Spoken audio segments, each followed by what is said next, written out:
Why do you do what you do? Who is that person in the mirror? What is the reason for life? And where do I fit in? How can I make a meaningful difference?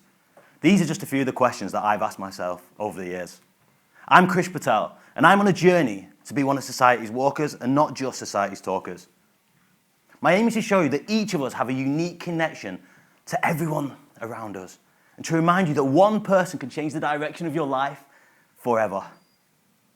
I want to start with a series of questions. So I'm going to ask some questions. If your answer is yes to the questions, please put your hand up, even though I can't see everyone. And if your answer is no to the questions, just keep your hand down. So my first question, have you ever felt lonely? Have you ever felt overwhelmed? Have you ever felt a little lost, not really knowing which direction your life is going? Have you ever lost a loved one? And my final question, have you ever been inspired by somebody else's story? Okay. There's a reason I've asked these questions. I've felt lonely. I've felt lost and overwhelmed, not knowing which direction my life is heading. I, like so many of you in here, have lost a loved one, and I've also been inspired by somebody else's story. We're all so different. However, we all have some huge Golden Gate Bridge connections between every single one of us, because we're human. Those connections are linked by the power of stories. Stories are in everything and everyone, and I guess I should tell you a little bit about my story. Have you ever had a dream? My dream was to be a professional football player. My first memories on this earth were of me playing football, and that's all I ever wanted to be. However, I got abuse for two main reasons. Reason number one, as you can see from this picture, I wasn't exactly in the best physical shape for being a footballer, so people would call me fat. They would call me that, and it made me feel really down, really lonely. The second reason is that people would be racist to me. I've been racially abused since as young as I can remember. People would say all sorts of things, like, go and play football in your own tribe. Or when they see me play, they were like, I didn't expect someone like you to be able to play football so well. I was so confused. I didn't understand why I didn't fit into society. My whole life, all I've ever wanted to do is fit in. At the age of 9 years old, I was in school, and one of our teachers said, what do you want to be when you're older? You can dream of anything. She went round the class. One person said, I want to be an astronaut. The other, a doctor. I want to be a nurse. I said, Miss, I want to be a professional footballer. She said, well, that's nice, but maybe have a different dream. I was so confused. She didn't say that to the astronaut, so why did she say that to me? Fast forward to the age of 18 years old, and I became a professional football player. I played for a team called Bury FC, 3 leagues below the Premier League. I thought I'd made it. I have to caveat this. I cared about very materialistic things and had superficial values. I guess that was a bit of the problem. Within my first season, I got injured 3 times with 3 consecutive injuries out for 3 consecutive months. And it really, really hit home. I went from feeling like I could take on the world to feeling like I needed the world to swallow me up. And I started to lose who I was.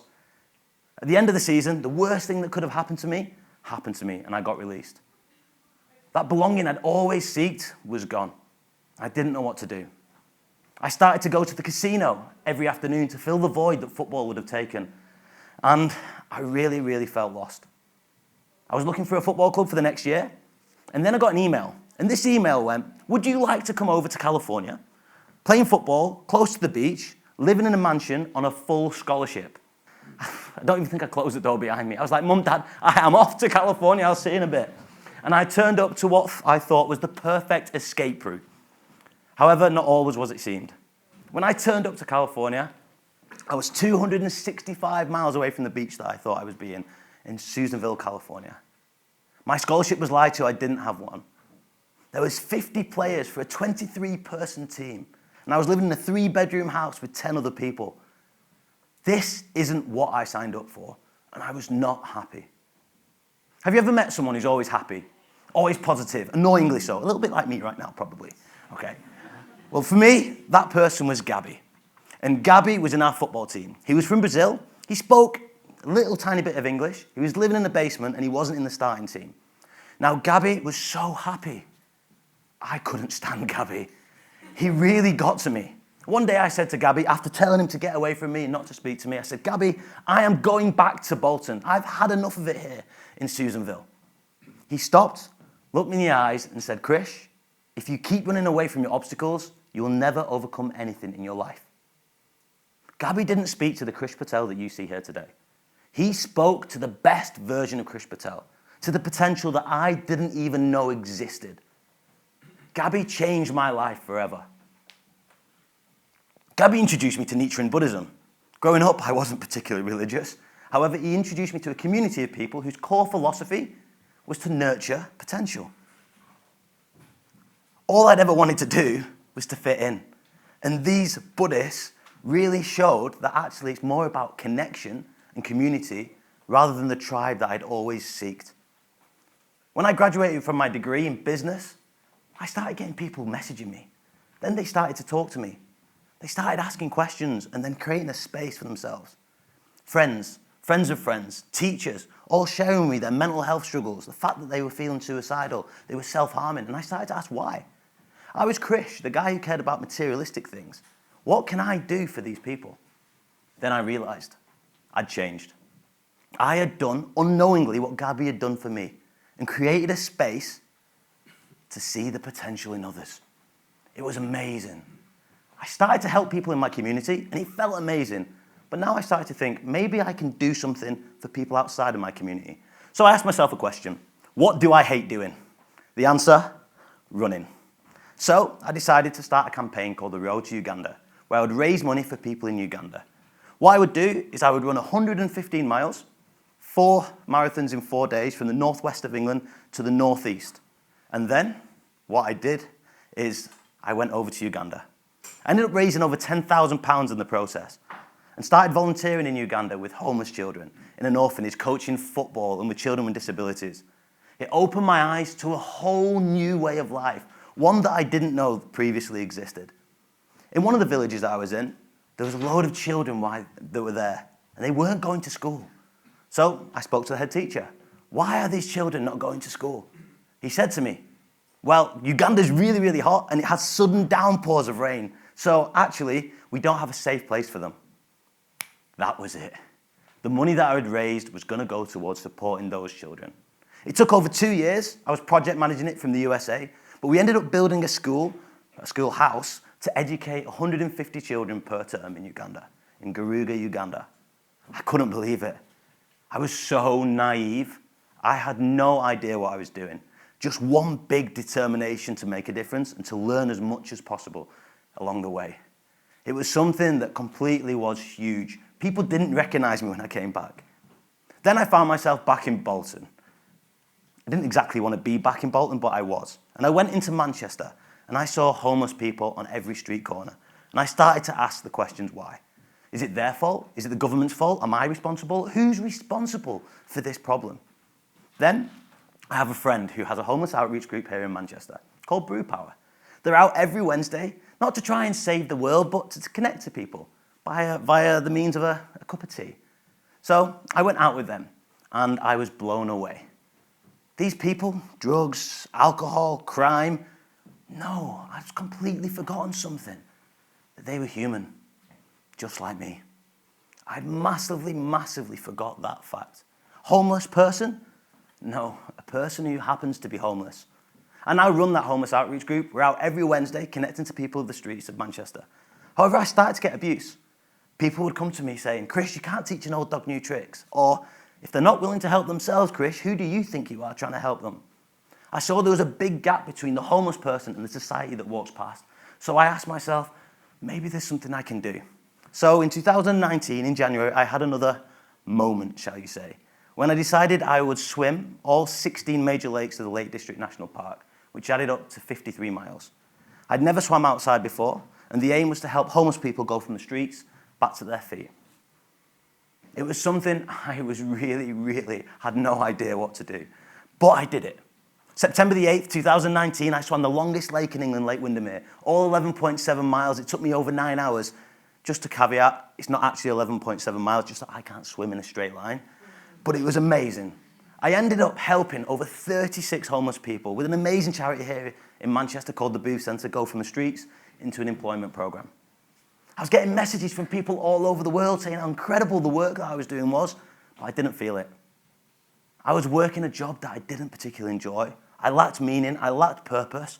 I felt like a robot with blood, chasing the peaks with all the challenges, but the troughs just seemed to hit me so much harder. And then I came across a homeless person who changed my life forever when he said, "Stories are the pages that make up this book we call life." That was it. A light bulb moment. I don't have them often, but I did on this moment. And that was it. We all have a story. How do we use those stories to encourage others that there's nothing that we can't overcome? That was it. So I wanted to help people on a full-time basis, so I created Tales to Inspire. Tales to Inspire is a platform that shares people's real-life stories to encourage real-life outcomes to inspire change. The first tale that we shared was of a person called Danny. Danny was homeless for over 5 years, and I interviewed Danny. He got amazing support from the Booth Centre once again and got off the streets. We interviewed him, put some helplines below, and we put it out to the world, expecting nobody to see it. Within one day, a young lady who read Danny's story felt encouraged. She let us know that she was going to take her own life, but she went and got help by one of those helplines. Within 3 days, Danny's story had been read in 15 countries around the world, and I started to think, maybe there's something to this storytelling and encouraging others. Ever since, we've released a tale to inspire every single week. Our stories go out via our blog and our podcast every Thursday, and we've released the inspirational stories of over 100 people. We've put people in touch with over 150 support organisations and charities, and it's been an incredible journey with people viewing our stories in 107 countries around the world. We've raised awareness on areas such as disability, sustainability, gender rights, so many, adventure, entrepreneurship, and so many other areas. We're now a social enterprise, i.e. a not-for-profit organisation, which means basically we can put everything back into our values. And in 2021, a school reached out. Can you deliver workshops? So now we deliver workshops to children and adults throughout the country, many of them from our Tales to Inspire ambassadors, i.e. the people who shared their story with us. More recently, the corporate sector reached out. Can you support us and our employees? So now we deliver bespoke sessions and programs to employees within the workplace. This has been an incredible journey, and it's just really, really blown my mind with how great it's been. Now, I have to admit that I've been looking for belonging my whole life. Through founding Tales to Inspire, I've realized that the person that's most important to belong to is that person in the mirror. Through following my instincts, I have come to realize that I've created a community of people who all want to inspire change. I have found my community. I realize now that failure is when we fall off the plan. So why not just change the plan? I mean, having a plan is important, but having a determination is so much more important. One person saw the potential in me. One person, and it made me realize that I had a connection to social impact and social change. Actually, no, it made me realize that we all have a connection to social change and social impact, whether we like it or not. I believe that everyone has a tale to inspire. Sometimes we just have to dig a little for it to come to the surface. Our role is to see the potential in others. What others do with that potential is out of our control. I've put my problems beneath the carpet for so long. However, I've come to realize that the more I put beneath the carpet, the quicker my head's going to hit the ceiling. We have to deal with our problems head on if we want to change our situations. I want to leave you with a question. And that question is, if you were to write a book about your life, what would the title of that book be? And would you be happy with the contents of that book? We all have the opportunity to change the title and contents of our book. However, we have to remember that the power exists within that person we see in the mirror. Thank you so much.